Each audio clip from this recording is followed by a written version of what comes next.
Про Тимуровское движение, наверное, в курсе, да, в школе это было очень развито. У нас там звездочки были, звездочки, да, отряд, пионерский отряд. И у нас каждая звездочка имела у себя ветерана. Мы ходили его, ну, не обслуживали, как оказывали помощь. Сейчас называется это социальная помощь. А раньше там и на доме-то у него звездочка была. Деревянном, там деревянных домов очень много было. Мы ухаживали, мы дрова носили, воду, полы мыли, окна. Это в порядке вещей было. Мы даже как-то, вот сегодня вы идете, там не забывайте.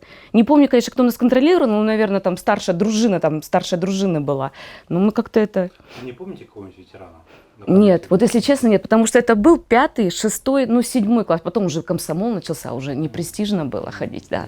Там уже другие съезды какие-то уже начинались, там клуб интернациональной дружбы был вот такой, я там была не председатель, а зам по школе была.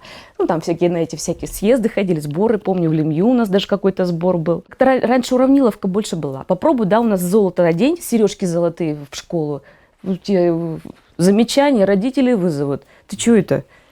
Ногти попробуй накрась. Форма, во-первых, единая. Воротнички, это, говорю, тоже там, да, у нас еще проверяли, я говорю, маленькие там мы были, там начальное звено, ногти, чтобы воротничок чистый был. У нас это санитары, что ли, были какие-то там, это, ну, звездочки тоже эти маленькие, да, я сегодня санитар, стоишь в дверях, всех, так, когти, он ногти не постриг, пришел в понедельник, не стриженные ногти. Вот, это такое было, как бы, осуждение со всего класса.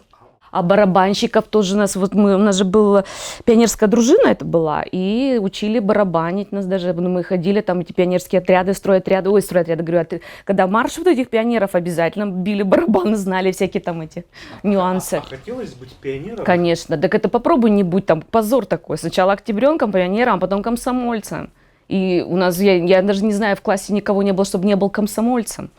Пионеров-героев, естественно, мы всех знали, это было престижно.